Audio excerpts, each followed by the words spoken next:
Here is a video to help with the solving percent lessons as they were taught in class.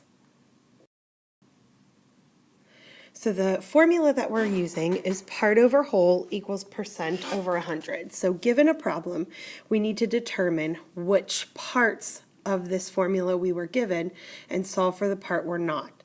So for example, we might be given the part and the percent and we solve for the whole. Or we might be given the percent and the whole and we solve for the part. Or we might be given the part and the whole and we solve for the percent. In this first problem, what is 65% of 300? I look at these two numbers, 65% and 300. I know that 65 is my percent and 300 is my whole. So when I set this up, I know percents are always over 100. So I would write 65 over 100. Since my formula is part over whole equals percent over 100, I then would put this 300 as my whole. So how do I get from 100 to 300? I multiply by 3. And then since I did that, I need to also multiply 65 times 3. And 65 times 3 is 195. So my answer is 195. In this example, I am given 8 and 10. It says 8 is what percent of 10? I do not know the percent, which means that 8 is my part and 10 is my whole. So when I set this up, I set it up as part over whole, and I know that percents are always over 100. So to get from 10 to 100, I multiply by 10, and then I must do the same here. 8 times 10 is 80. So my answer is 80%.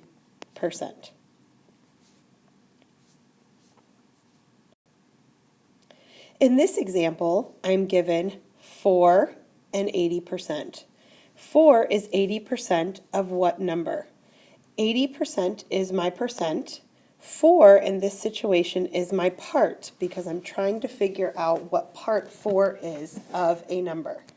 So I would set this up, since I know percents are over 100, as 80 over 100.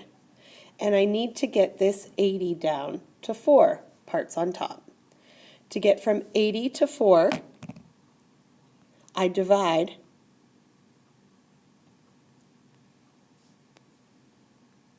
by 20. And then I would also divide 100 by 20 to get 5. So 4 is 80% of 5. This example is a little harder because it doesn't take one step to get to the answer, it'll take 2. And here's why. 75% is my percent of 80. 80 is my whole. So when I write this 75 to 100, because I know percents are always over 100, I need 80 to be my whole. However, I cannot get to that in one step. So I need to simplify 75 to 100 so that my 100 is something I can get to 80. What I know is I can divide 75 and 100 both by 25. If I divide 100 by 25, I get 4. 75 divided by 25 is 3. And then I can multiply 4 times 20 to get 80 and 3 times 20 to get 60. So my answer is 60. In this last example, 15 is what percent of 30? I know that 15 is my part, 30 is my whole. So I would set this up as 15 over 30. Since I know I need to find percent, I need the bottom number of my next ratio to be 100. I cannot get directly from 30 to 100, so I need to do the same thing again by breaking 15 and 30 down. I can do that by dividing them both by multiple numbers, but for example, I can divide these both by 5. And if I do that, that would get me 3 and 6. However, I cannot then get 6 to 100. So instead,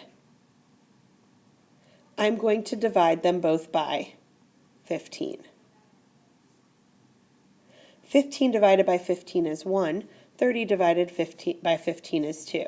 I can multiply 2 times 50 to get 100, and 1 times 50 to get 50. Since it's asking for a percent, my answer is 50%. I hope this helps when studying for the percent portion of the quiz. The test.